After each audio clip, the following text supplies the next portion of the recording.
Hi guys, welcome to Repedia. இன்னைக்கு நம்ம class 9 scienceல chapter 7 motionல part 2 தான் பார்க்க போறோம். So வாங்க friends வீடியோக்குள்ள போலாம்.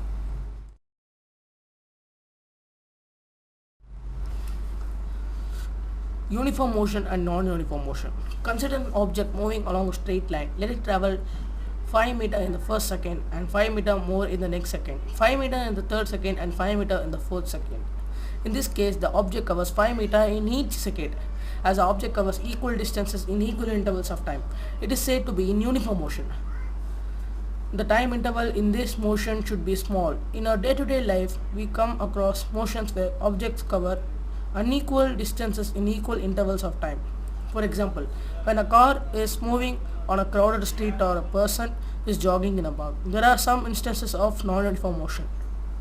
So, இப்போ ஒரு ஆப்ஜெக்ட் வந்து நம்ம கன்சிடர் பண்ணிக்கிறோம். அது வந்து ஒரு ஸ்ட்ரெயிட் லைனில் மூவ் ஆகிட்டு இருக்குது. ஸோ ஃபஸ்ட்டு செகண்டில் வந்து பார்த்திங்கன்னா அது ஒரு 5 மீட்டர் ட்ராவல் பண்ணுது. அனதர் செகண்டில் ஒரு 5 மீட்டர். ஸோ இதே மாதிரி தேர்ட் செகண்ட்லேயும் ஃபோர்த் செகண்ட்லேயும் 5 மீட்டர் வந்து ட்ராவல் பண்ணுது. ஸோ இந்த இடத்துல வந்து பார்த்திங்கன்னா ஈச் செகண்டுக்கு அந்த ஆப்ஜெக்ட் வந்து 5 மீட்டர் கவர் பண்ணுது. ஸோ இது நம்ம எப்படி சொல்லலாம், அந்த பாடி வந்து equal distances in equal intervals of டைமில் வந்து கவர் பண்ணுது.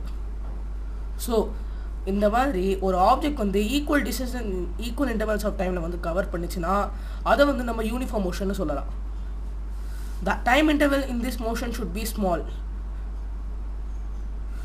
In our day-to-day life, we come across motion where objects cover unequal distance in equal intervals of time. For example, when a car is moving on a crowded street or a person is jogging in a park. So நம்ம வந்து பார்த்திங்கன்னா இதே மாதிரி எல்லாமே வந்து நமக்கு uniform மோஷன்லேயே இருக்காது. ஏன்னா டே டு டே லைஃப்பில் நம்ம நிறைய நான் யூனிஃபார்ம் மோஷன் வந்து பார்த்துருப்போம். இப்போ எக்ஸாம்பிளுக்கு ஒரு க்ரௌடட் ஸ்ட்ரீட்டில் வந்து கார் வந்து 5 மீட்டர் பர் செகண்டில் தான், அதாவது 5 மீட்டர் ஒரு செகண்டில் தான் ட்ராவல் பண்ணி தான் ஆகணும்னா அது வந்து இம்பாசிபிள். ஏன்னா ஒரு இடத்துல வந்து டிராஃபிக் அதிகமாக இருக்கும், ஒரு இடத்துல வந்து கம்மியாக இருக்கும், ஒரு இடத்துல வந்து இருக்காது, ஒரு இடத்துல வந்து நவரவே முடியாது. ஸோ அந்த இடத்துல வந்து பார்த்திங்கன்னா அந்த இடத்துல unequal distances equal intervals of time வந்து கவர் பண்ணுறது தான் நான் யூனிஃபார்ம் மோஷன். ஸோ இப்போ எக்ஸாம்பிளுக்கு இன்னொரு பர்சன் வந்து பார்க்க வந்து ஜாக் பண்ணுறகிட்டு இருக்காருன்னா அவர் குறுக்கில் வந்து டேர்ன் பண்ணலாம், இல்லைனா அவர் வந்து அவரோட ஷூலேஸ் கட்டலாம். இந்த மாதிரி நிறைய இடத்துல வந்து அவர் நிற்கலாம். ஸோ அந்த மாதிரி வந்து பார்த்திங்கன்னா இந்த இடத்துல அவர் inequal distance inequal intervals of டைமில் வந்து கவர் பண்ணுறாரு. There are some instances of non uniform motion. So இதில் தான் வந்து பார்த்திங்கன்னா நான் யூனிஃபார்ம் மோஷன் சொல்கிறாங்க. Measuring the rate of motion. So இந்த இடத்துல வந்து பார்த்திங்கன்னா நீங்கள் கிரிக்கெட் பார்த்துருந்தீங்கன்னா bowling speed in kilometre per hour வந்து நமக்கு காமிச்சிருப்பாங்க. அதாவது இப்போ எக்ஸாம்பிளுக்கு 143 கிலோமீட்டர் பர் ஹவர் இருக்குது. இப்போது இது வந்து பார்த்திங்கன்னா அந்த பவுலிங் ஸ்பீடு. ஸோ இந்த இடத்துல ஸ்பீட் லிமிட் வந்து நீங்கள் எப்போவுமே வந்து ரோட்டில் பார்த்துருப்பீங்க. So 50 kilometre per hour, 40 kilometre hour இந்த மாதிரி. ஸோ டிஃப்ரெண்ட் ஆட்டோமொபைல்ஸ்க்கு வந்து பார்த்திங்கன்னா ஸ்பீட் லிமிட் வந்து டிஃப்ரெண்ட்டாக இருக்கும். ஸோ ஏன் இந்த மாதிரி வந்து பார்த்திங்கன்னா ஸ்பீட் லிமிட் வந்து வைக்கிறாங்க, அதாவது ஸ்பீட்னா என்ன?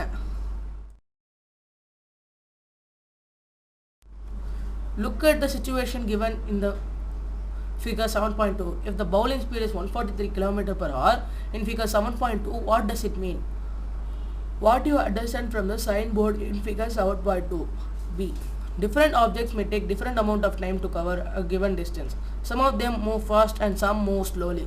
The rate at which object move can be different. Also, different objects can move at the same rate. So, இந்த இடத்துல வந்து பார்த்திங்கன்னா டிஃப்ரெண்ட் ஆப்ஜெக்ட் வந்து டிஃப்ரெண்ட் டைம் வந்து எடுக்கலாம் மூவ் ஆகிறதுக்கு. ஸோ ஒரு கிவன் டிஸ்டன்ஸை வந்து கவர் பண்ணுறதுக்கு டிஃப்ரெண்ட் ஆப்ஜெக்ட் வந்து different time amount of time வந்து எடுத்துக்கும். Some of them move fast and some move slowly. So சிலது வந்து பார்த்திங்கன்னா ஃபாஸ்ட்டாக போகும், சிலது வந்து ஸ்லோவாக போகும். So the rate at which object can move be different. Also different object can move at the same rate. So இந்த இடத்துல வந்து பார்த்திங்கன்னா ஸோ நிறைய எல்லா ஆப்ஜெக்ட்டும் வந்து பார்த்திங்கன்னா டிஃப்ரெண்ட்டாக மூவ் ஆகலாம். ஆனால் டிஃப்ரெண்ட்டாக இருக்கிற ஆப்ஜெக்ட்ஸும் சேம் ரேட்டில் வந்து மூவ் ஆக முடியும். இப்போ எக்ஸாம்பிளுக்கு வந்து பார்த்திங்கன்னா ஒரு லாம்போகினி கார் இருக்குது, ஒரு ஃபெராரி கார் இருக்குது. ஸோ ரெண்டுமே வந்து பார்த்திங்கன்னா டிஃப்ரெண்ட் கார்ஸ். ஸோ இப்போ ரெண்டுமே வந்து ஒரே ஸ்பீடில் போகிறப்போ ரெண்டுமே ஒரே ஸ்பீடில் வந்து இந்த இடத்துல ட்ராவல் ஆகுது. One of the way of measuring the rate of motion of an object is to find out the distance traveled by the object in unit time. So எப்படி வந்து ரேட் ஆஃப் மோஷனை வந்து மெஷர் பண்ண முடியும்னா அந்த object வந்து எவ்வளோ distance வந்து unit டைமுக்கு வந்து ட்ராவல் பண்ணுங்கிறது நம்ம வந்து மெஷர் பண்ணனா நம்ம வந்து ரேட் ஆஃப் மோஷன் வந்து மெஷர் பண்ண முடியும். This quantity is referred to as speed. The SI unit of speed is meter per second. This represented by the symbol ms power minus 1 or m by s. The other units of speed include centimeter per second and kilometer per hour. To specify the speed of an object, we require only its magnitude. The speed of an object need not to be constant. In most cases, object will be in uniform motion. Therefore, we describe the rate of motion of such objects in terms of their average speed. So, இந்த இடத்துல வந்து பார்த்தீங்கன்னா நமக்கு rate of motion, இந்த rate of மோஷனை வந்து பார்த்தீங்கன்னா நமக்கு என்ன சொல்கிறோன்னா இந்த குவான்டிட்டி வந்து ஸ்பீடுன்னு சொல்கிறோம். So SI unit of speed வந்து பார்த்தீங்கன்னா மீட்டர் பர் செகண்ட். ஸோ அந்த மீட்டர் பர் செகண்ட் வந்து மீட்டர் எஸ் பவர் மைனஸ் 1 இல்லைனா எம்பைஎஸ். ஸோ எம்பைஎஸ் தான் வந்து பார்த்தீங்கன்னா கீழே இருக்கிற எஸ்ஸை வந்து மேலே வந்து நம்ம பவர் எடுத்துகிட்டு போகிறப்போ அது வந்து -1 வரும்.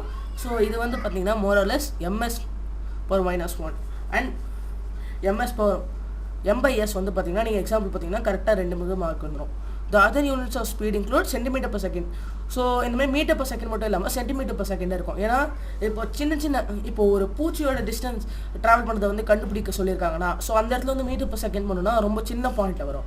ஸோ அந்த இடத்துல வந்து சென்டிமீட்டர் பர் செகண்ட். ஸோ அதே மாதிரி கிலோமீட்டர் பர் ஹார். ஏன் இதை வந்து செகண்ட் இதில் ஹார் கொடுத்துருக்காங்கன்னா இது வரைக்கும் ஒரு செகண்டில் கிலோமீட்டர் கணக்காக வந்து போகிற அளவுக்கு நம்மக்கிட்ட ஸ்பீடான எந்த ஒரு ஆப்ஜெக்டும் இல்லை. ஸோ அதனால தான் வந்து பார்த்தீங்கன்னா இந்த இடத்துல கிலோமீட்டர் பர் ஹார்னு கொடுத்துருக்காங்க. To specify the speed of an object, we require only its magnitude. So இப்போ இந்த இடத்துல வந்து பார்த்தீங்கன்னா ஸ்பீடுக்கு வந்து மேக்னிடியூட் மட்டும்தான் வேணும்.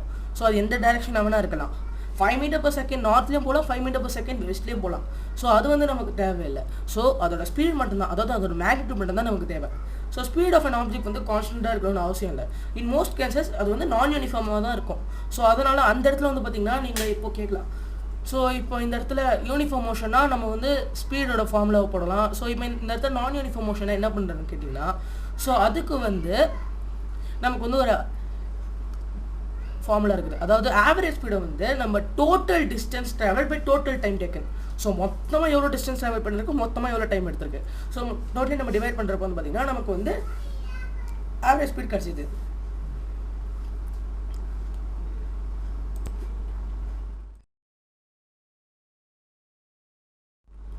If an object travels a distance s in time t, then its speed v is. So இப்போ நம்ம ஆவரேஜ் ஸ்பீடுக்கு பார்த்தோம். இப்போ நம்ம வந்து சாதா ஸ்பீடுக்கு என்ன ஃபார்முலான்னு பார்க்கலாம். ஸோ ஸ்பீடு வந்து இந்த இடத்துல வின்னு கொடுத்துருக்காங்க. So v is equal to s by t. So எஸ்னா என்னன்னு பார்த்தீங்கன்னா டிஸ்டன்ஸ், அதே டீன்னு பார்த்தீங்கன்னா time. So speed is equal to distance by time. So இப்போ வந்து ஒரு எக்ஸாம்பிள் மூலயமா நம்ம அண்டர்ஸ்டாண்ட் பண்ணிடலாம். A car travels a distance of 100 km in 2 hours. Its average speed is 50 km per hour. The car might not have traveled at 50 km per hour all the time. Sometimes it may have traveled faster and sometimes slower than this. So, இப்போ average speed வந்து பார்த்தீங்கன்னா எப்படி எடுக்கிறோன்னா total distance by total time. இப்போ ஒரு car வந்து நான் uniform மோஷனில் போயிட்டுருக்கு. ஸோ எப்படியோ 100 km போயிடுச்சு 2 ஹவர்ஸில். ஸோ இப்போ அதோட ஆவரேஜ் ஸ்பீடு வந்து 50 km per hour. ஆனால் அந்த கார் வந்து 50 km per hour தான் போயிருக்கணும்னு சொல்லிட்டு அவசியம் இல்லை. ஸோ அது 60 km per hour and 40 km per hour வந்து அது போயிருக்கலாம். ஸோ இப்போ நம்ம எக்ஸாம்பிள் 7.1 போகலாம். An object travels 16 meter in 4 seconds and then another 16 meter in 2 seconds. What is the average speed of the body? So இந்த இடத்துல வந்து பார்த்தீங்கன்னா ஃபஸ்ட்டு 4 செகண்ட்ஸில் வந்து 16 மீட்டர் ட்ராவல் பண்ணியிருக்கேன். ஆனால் 16 மீட்டர் வந்து நெக்ஸ்ட்டு 2 செகண்டில் தான் ட்ராவல் பண்ணியிருக்கேன். ஸோ இந்த இடத்துல ஆவரேஜ் ஸ்பீட்னா நமக்கு வந்து என்ன வரும், total distance by total time. So இந்த இடத்துல டோட்டல் டிஸ்டன்ஸ் எவ்வளோ, டோட்டல் டிஸ்டன்ஸ் வந்து 16 மீட்டர், அப்புறம் இன்னொரு ஒரு 16 meter. So that is 32 meter. அதுவே டோட்டல் டைம் வந்து பார்த்தீங்கன்னா ஃபஸ்ட்டு 16 மீட்டருக்கு 4 செகண்ட்ஸும் செகண்ட் 16 மீட்டருக்கு வந்து 2 செகண்ட்ஸ் எடுத்துருக்கு. So total time taken is equal to 6 seconds. So average speed is equal to total distance travel by total time taken. So இதை வந்து நம்ம டிவைட் பண்ணி பார்க்குறப்போ 32 மீட்டர் பை 6 செகண்ட்ஸ், இது வந்து 5.33 metre per second. Therefore, the average speed of the object is 5.33 meter per second.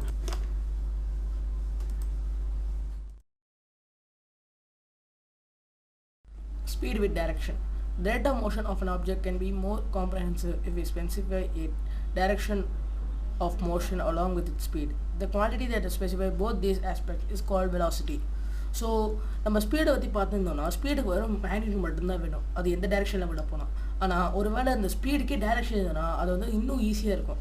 So இந்த மாதிரி ஸ்பீடும் டைரெக்ஷனையும் சேர்த்து சொல்கிற ஒரு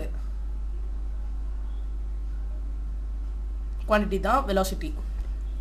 so velocity is a speed of an object moving in its definite direction. So ஒரு definite directionல move ஆகிட்டு இருக்கிற ஒரு பாடியோட ஸ்பீடு தான் வந்து பார்த்திங்கன்னா velocity.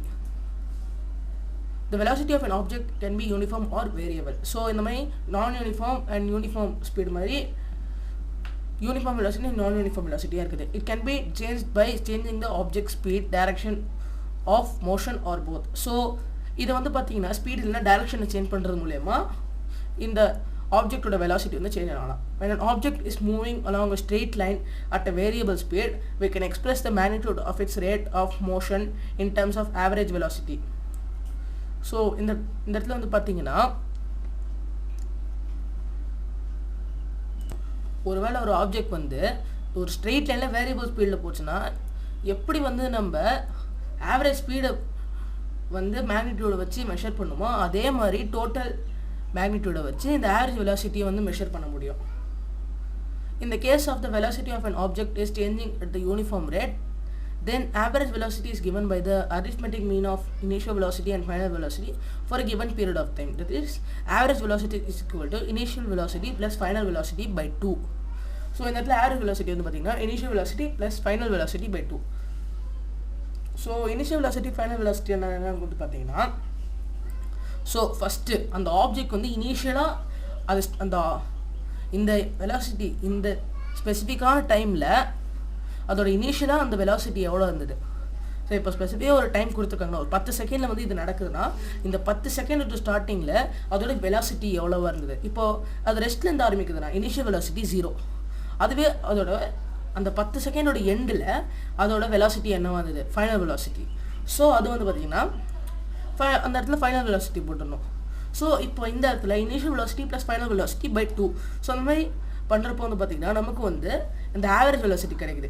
So mathematically velocity of average is equal to u plus v by 2, where v is the average velocity, u is the initial velocity and v is the final velocity of the object. So u வந்து பார்த்திங்கன்னா initial velocity, v வந்து final velocity. So இந்த இடத்துல வந்து பார்த்திங்கன்னா இந்த u v இதெல்லாம் வந்து பார்த்திங்கன்னா ரொம்ப இம்பார்ட்டன்ஸான டேர்ம்ஸ். ஸோ ஞாபகம் வச்சுக்கோங்க. Speed and velocity are the same units, that is meter per second. So இந்த இடத்துல வந்து பார்த்திங்கன்னா ஸ்பீடுக்கும் வெலாசிட்டிக்கும் சேம் யூனிட் தான். ஏன்னா ஸ்பீடும் மீட்டர் பர் செகண்ட் அதாவது டிஸ்டன்ஸ் தான் கவர் பண்ணுது. இந்த வெலாசிட்டியும் வந்து பார்த்திங்கன்னா இதே மாதிரி ஒரு மெஷரிங் லென்த்தை தான் வந்து பார்த்திங்கன்னா கவர் பண்ணுது. ஸோ இதனால் வந்து பார்த்திங்கன்னா ரெண்டுத்துக்கும் ஒரே வேல்யூ தான். ஸோ இந்த இடத்துல வந்து பார்த்திங்கன்னா ஸ்பீடுக்கு எப்படி டிஸ்டன்ஸ் பை டைமோ ஆனால் வெலாசிட்டிக்கு வந்து டிஸ்பிளேஸ்மெண்ட் பை டைம். ஸோ இதை பற்றி பார்த்திங்கன்னா இந்த வீடியோவில் இருந்தால் இந்த சாப்டரில் நம்ம அடுத்தடுத்து பார்க்கலாம். Example 7.2. The odometer of the car reached 2000 km at the start of the trip and 2400 km at the end of the trip. If the trip took 8 hours, calculate the average speed of the car in km per hour and meter per second. So இப்போ வந்து பார்த்திங்கன்னா ஓடோமீட்டருங்கிற என்னென்னு வந்து ஒரு சின்ன விஷயத்தை பார்த்துடலாம். So ஓடோமீட்டர்னா ஒரு ஆட்டோமொபைலில் வந்து இருக்கிற ஒரு டிவைஸ். ஸோ அந்த டிவைஸ் வந்து பார்த்திங்கன்னா அந்த ஆட்டோமொபைல் ஸ்டார்டிங்லேருந்து எவ்வளோ டிஸ்டன்ஸ் ட்ராவல் பண்ணியிருக்கோ அது மொத்தமாக வந்து காட்டும். ஸோ இப்போ எக்ஸாம்பிளுக்கு நீங்கள் ஒரு கார் வாங்குறீங்க, அந்த காரை வந்து ஒரு 2 வருஷம் 3 வருஷம் ஓடுறீங்க. ஸோ அது வந்து பார்த்திங்கன்னா 5000 கிலோமீட்டர்ஸ்க்கு காட்டுதுன்னா இது வரைக்கும் 5000 கிலோமீட்டர்ஸ் வந்து அந்த காரை வச்சு ஓட்டிருக்கீங்க. ஸோ இப்போ இந்த இடத்துல வந்து பார்த்திங்கன்னா ஒரு ட்ரிப்புக்கு வந்து ஒரு கார் எடுத்துகிட்டு போகிறாங்க. ஸோ 2000 கிலோமீட்டர் வந்து காட்டுது அந்த ஓடோமீட்டர் ஸ்டார்டிங்கில். அப்புறம் அந்த ட்ரிப்பை முடிஞ்சதோ 2400 கிலோமீட்டர்னு காமிக்குது. இது எவ்வளோ நேரத்துலனா 8 ஹவர்ஸில் நடக்குது. ஸோ இப்போ இந்த இடத்துல அது வந்து நான் யூனிஃபார்ம் மோஷனாக இல்லை யூனிஃபார்ம் மோஷனாக சொல்லலை. ஸோ அதனால் நம்ம இந்த இடத்துல ஆவரேஜ் ஸ்பீட் வந்து யூஸ் பண்ணலாம். ஸோ இப்போ வந்து distance covered by the car S is equal to 2400 kilometer minus 2000 kilometer. ஏன்னா நமக்கு வந்து பார்த்திங்கன்னா இனிஷியலாக அந்த கார் வந்து 2000 கிலோமீட்டர்ஸ் வந்து ட்ராவல் பண்ணிடுச்சு. ஸோ இப்போ நம்ம லேட்டஸ்ட்டாக இருக்கிறது வந்து பார்த்திங்கன்னா 400 கிலோமீட்டர் மட்டும் தான். ஸோ டைம் வந்து பார்த்திங்கன்னா 8 hours. So average speed of the car வந்து பார்த்திங்கன்னா distance by time, that is 400 kilometer by 8 hour, that is 50 km per hour. So இப்போ நமக்கு வந்து பார்த்தீங்கன்னா இன்னொரு ஒரு விஷயமும் சொல்லியிருக்காங்க. ஸோ கிலோமீட்டர் ஹாரில் மட்டும் இல்லாமல் மீட்டர் பர் செகண்ட்லேயே சொன்னதுனால ஸோ இப்போ நான் இந்த இடத்துல ஒரு சின்னதாக ஒரு சம் போட போகிறோம். So 50 km per hour. So kilometer வந்து எவ்வளோ meter? So 1000 meter into 1 hour வந்து பார்த்தீங்கன்னா 3600 செகண்ட்ஸ். ஸோ இந்த மாதிரி வந்து பார்த்தீங்கன்னா நம்ம வந்து கிலோமீட்டர் மீட்டராகவும் ஹாரை வந்து செகண்டாகவும் கன்வெர்ட் பண்ணணும். So the average speed of the car is 50 km per hour or 13.9 meter per second. So இதை வந்து நம்ம சால்வ் பண்ணுறப்போ வந்து நமக்கு 13.9 meter per second வரும்.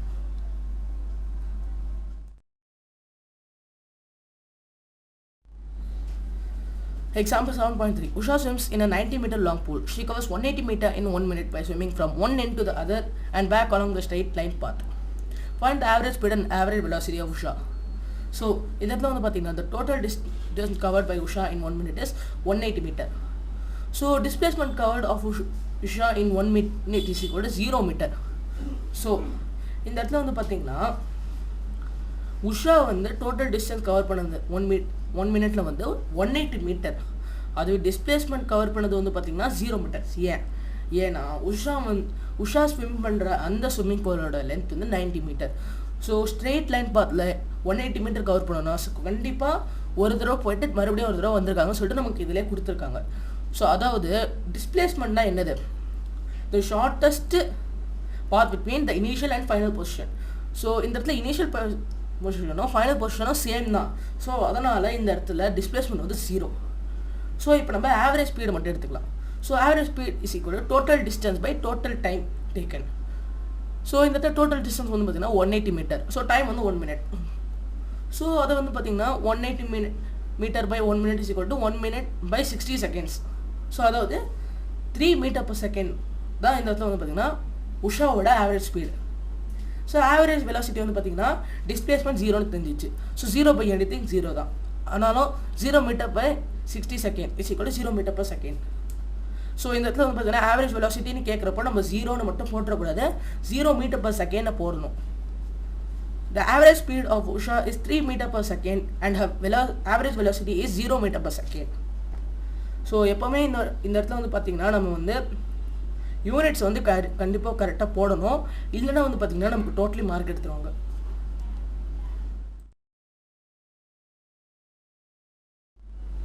So thank you friends. இதோட கண்டினியூஷன் நம்ம அடுத்தடுத்த வீடியோவில் பார்க்கலாம்.